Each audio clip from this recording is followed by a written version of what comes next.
కాశ్మీర్ ఉగ్రవాద ఘటనపై నరేంద్ర మోదీకి కోటంరెడ్డి శ్రీధర్ రెడ్డి మనుమరాలు సంయుక్త మనోవేదన లేఖ. కాశ్మీర్ ఉగ్రవాద ఘటనపై నెల్లూరు రూరల్ ఎమ్మెల్యే కోటంరెడ్డి శ్రీధర్ రెడ్డి మనుమరాలు సంయుక్త తన స్కూల్ నోట్బుక్లో ప్రధానమంత్రి నరేంద్ర మోదీకి ఈ విధంగా లేఖ రాసింది. Dear Modiji, this is Samyuktha from Bengaluru.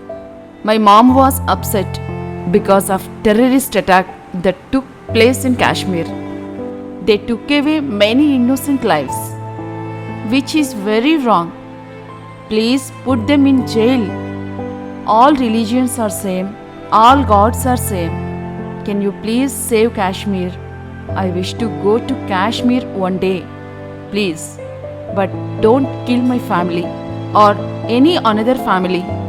Samyukta అంటూ రాసిన ఈ లేఖను ప్రధానమంత్రి కార్యాలయానికి పోస్టు ద్వారా కోటంరెడ్డి కుటుంబ సభ్యులు చేర్చనున్నారు. ఈ లేఖని చూసిన కోటంరెడ్డి శ్రీధర్ రెడ్డి మరియు వారి కుటుంబ సభ్యులు భావోద్వేగానికి గురయ్యారు. చిన్నతనంలోనే ఇలాంటి ఘటనపై మనుమరాలు సంయుక్త లేఖ రాసేంత ఆలోచన కలిగింది అంటే ఆ చిన్నారి మనసును ఆ విషయం ఎంతలా కలిచివేసిందో ఒక్కసారి ఆలోచించండి. ఉగ్రవాద వ్యతిరేక పోరాటంలో దేశం మొత్తం ఒక్కటిగా నివాళిని కోరుకుంటూ జై హింద్.